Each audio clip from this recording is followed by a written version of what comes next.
Oh, I've got words for Dave Rawlings and Frederick Malagutti. Find out what kind next.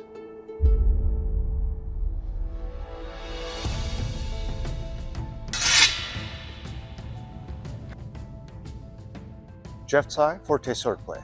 So, shout out to Dave and Federico as two great recent examples of voicing potentially unpopular opinions and actually encouraging discussion. That is what, in my opinion, is necessary for ultimately what I think we all want: hema growth and evolution. So let's start with Dave. Dave, I think, is one of the great people out there doing good interpretive work and not settling for, here we think we've kind of figured it all out, right? So if we think of things like science, even though we have high confidence in what science has told us, we're constantly testing. We're constantly being like, hey, if this is true, then we should be able to run experiments and expect the results make sense. So constantly questioning assumptions is a key part of research in general, and no less for HEMA, particularly the H in HEMA, the interpretation in HEMA. So recently, Dave has taken a new look at one of the elements in the English two-handed sword. So for anybody who's not familiar with that source material, let's use the German material that we teach on this channel all the time. The amount of documentation for the German tradition is far greater than that for the English, and I'll see if I can pop up some examples of the specific text that Dave was talking about, and you'll be able to see that in comparison to the German tradition, it's like working with the German tradition, where instead of having both the Zettel, the poem that sort of captures the essence of what the system is, followed by all sorts of explanation, gloss of what the poem is supposed to do in terms of specific techniques, try learning from that only from the Zettel. Try learning only from basically these rhyming couplets. That, in essence, is very much what it's like trying to learn the English system. So that is a very difficult situation to try to tease apart. That being said, I mean, trying to tease apart the German stuff is not easy either. And over the past 20 plus years, which is the time span that we've had to work in HEMA on this kind of stuff, we've built all sorts of tools to help us get there. And so one of those is obviously just having specific ideas about, for each of these different kinds of terminology, what are the mechanics that are being described. So what Dave has done that I really like is that he's looked at a couple things. In particular, he's looked at this concept of hoc in the English terminology, which very naturally in the past couple of decades, people have sort of assumed that it is a downward blow. So in sort of German parlance, the concept of like an Ober kind of attack as opposed to an Unter or rising kind of attack. And for good reason. If you're thinking about a hawk or a bird of prey, you would think swooping down and actually striking would make pretty good sense. I will leave it to you to check out Dave's very short and very, I think, impactful little video.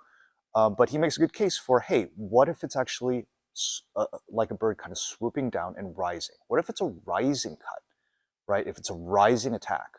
There's some terminology based on work from Just Finley that I think may support that. And regardless, just think about it from the perspective of, if we got that wrong at that level, think about the impact that potentially could happen in terms of all the previous interpretations that have been thinking about a particular term as an attack from above, when it is in fact more appropriately an attack from below.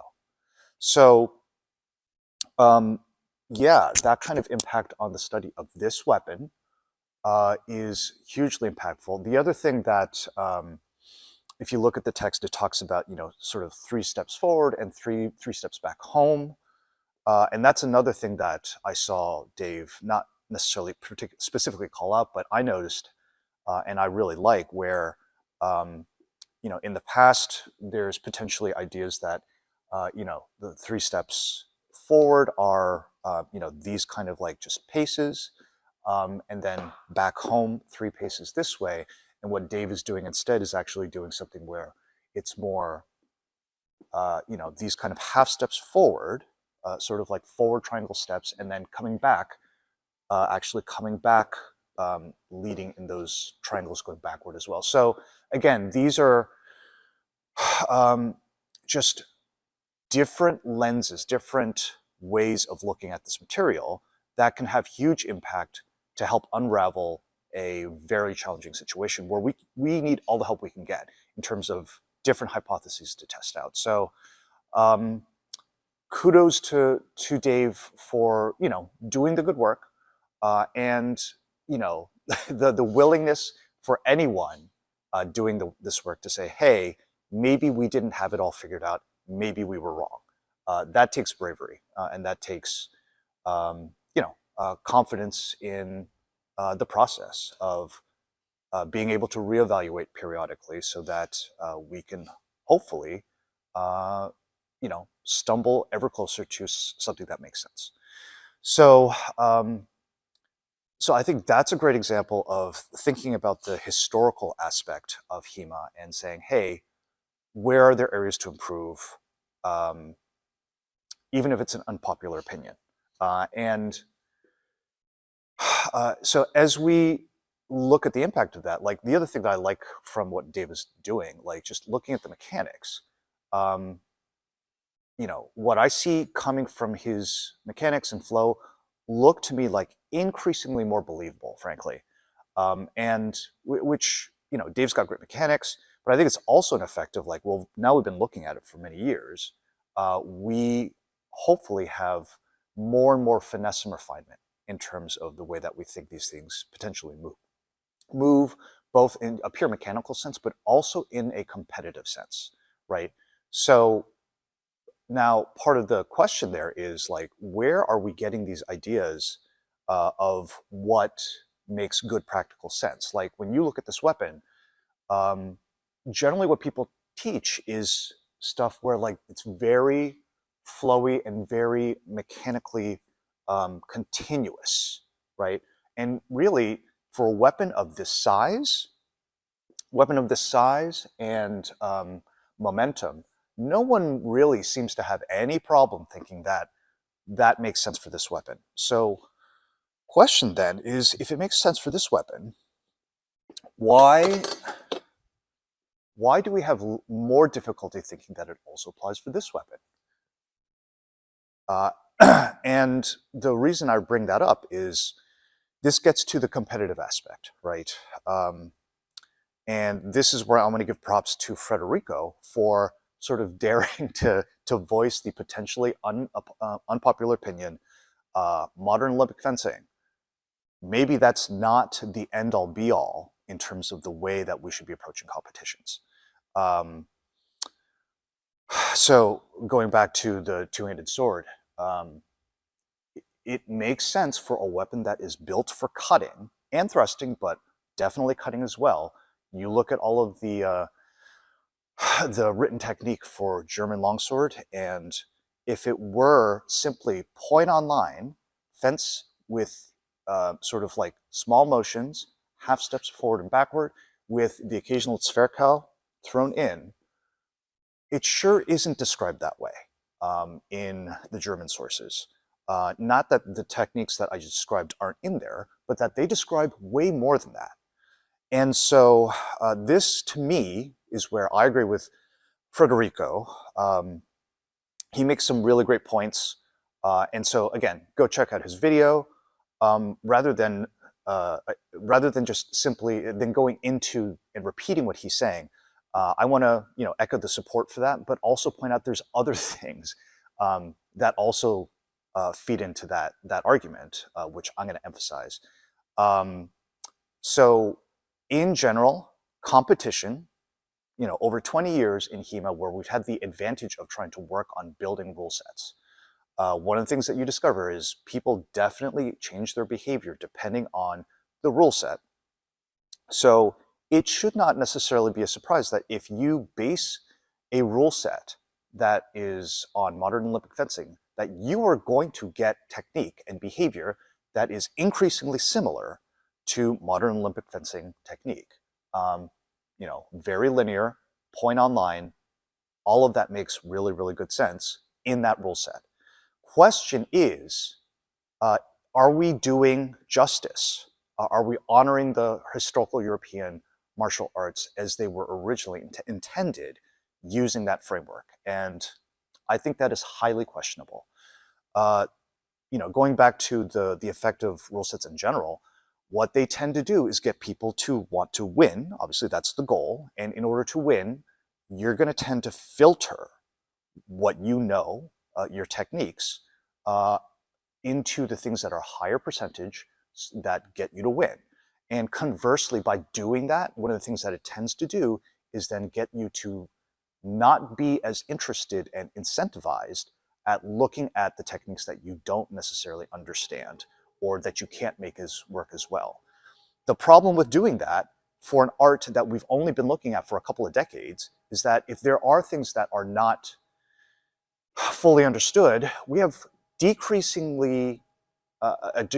amount of incentive to look at that stuff.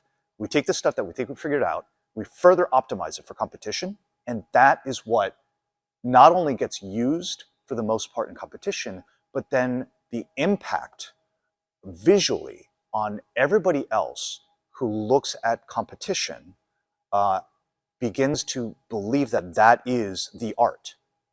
So this has huge impact on the future evolution of HEMA. So I think we are kind of going through an important watershed transition period in HEMA. I remember 20 years ago, we started with sources, right? Sources and knowledge of other martial arts and trying to figure out like, well, how do we construct these martial arts in a way that makes sense and doesn't introduce things like frog DNA from other systems where they're being pulled in inappropriately. That's a Jurassic Park reference if people aren't familiar with that, but that was something that was coined back in the day when we were looking at HEMA, really trying to avoid bringing in inappropriate things to this particular system. So now cut to today where we've been able to put together competitions, we know how to run them consistently, and now we have winning behavior. We have to ask the question, is that winning behavior really a fair representation of these arts? And I think that is certainly up for debate. But in the meantime, while we're debating that, we have new people coming in interested in doing HEMA, seeing that footage and thinking, oh, well, that's the way to do it, right? That's what wins. That's what people teach. That's HEMA. And I think there is a giant risk of having those arts effectively being massively misrepresented because of that effect, which I'm not even saying is intentional. I suspect that like a lot of people, like the people who win with these techniques would be like, no, there's more, right? There's definitely more of the historical stuff. But nevertheless, that effect is happening because of the way that this stuff is socialized visually and the way it's taught in clubs that are focused on competition and all of that kind of stuff. So props to Federico for just raising the point that modern Olympic fencing is its own thing, and that I think there's a lot to be gained from looking at modern Olympic fencing and seeing what relates to HEMA, just like looking at any martial art and any rule system out there and seeing what might be useful for this particular art. That being said, I think it's important to raise the issue and ask the question, what makes sense in terms of rule sets for HEMA? Like, should we be saying like, okay, we've kind of figured it out and we just focus on refinement at this point?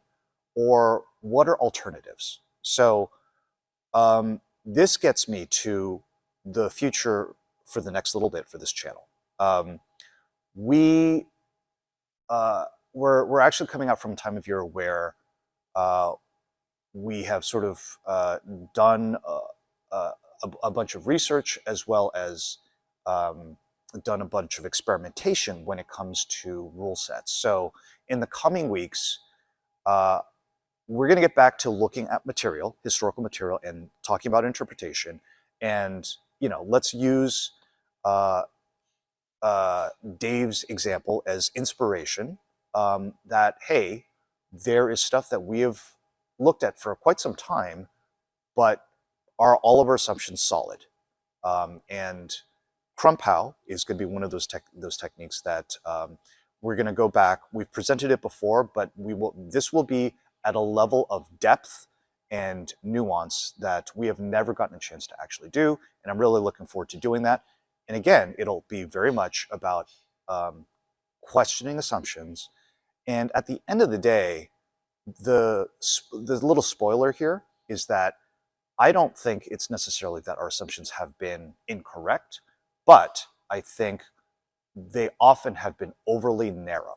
And so what happens when we actually broaden and we actually think about a set of fundamentals that we can use to effectively rederive what we think Crump-How is, and then check it against the historical material and see how well it matches. So that'll be really interesting coming up. The other element is from the competitive side. And again, using Federico as a little bit of inspiration here, something that we ran at IGX Fall at the end of September, we've got footage from, if we think modern Olympic fencing is not the end-all be-all, what are some alternatives? And in fact, what could we improve on relative to modern Olympic fencing? One of the really key things is this idea of landing a touch and then stopping the exchange, right? That is a convention which is much easier to run and implement in a competition than what I'm about to suggest, which is a more continuous format. Meaning, when I land a blow, I need to actually continue fencing, meaning I need to stay safe, I need to potentially be able to get out from the exchange and re-engage afterward. Can we do all of those things, which, if you think about it from like a practical martial perspective, are very important things, and in fact are things that we've talked about at this channel. It's actually written about as very important from folks like Joachim Meyer about, hey, you can do a great job getting in and making a hit, but if you don't have an exit plan, if you can't finish well, guess what? Maybe this is actually a suicidal thing. So that all sounds great, potentially, right? In terms of, okay, if there is another rule set out there, rule set approach, well, what does it look like? How do we actually do it? We will be talking about that and seeing where we're at in the process of exploring less of these single touch rules implementations and starting to explore more of these continuous, or if I can use the phrase frequens modus from the manuscript 3227A, otherwise known as Dobringer, that phrase, sort of frequent motion, always focused on good tactical goals. That's really sort of the key idea behind frequens modus, not necessarily being continuously fencing all the time, but being able to do that in these phrases as opposed to just landing a touch and stopping, right? What happens when we start doing that? So between looking at more nuanced, fresh takes on interpretations and looking at then what kind of rule sets can we use to actually bring those more complex techniques out? Can we have our cake and eat it too? And I think we can, but again, requires talking about unpopular opinions sometimes, reevaluating things, and seeing if, once we work that through, we have a direction of forward growth and evolution in HEMA. So that's it for today. More stuff coming. Like I said, talk to you next time.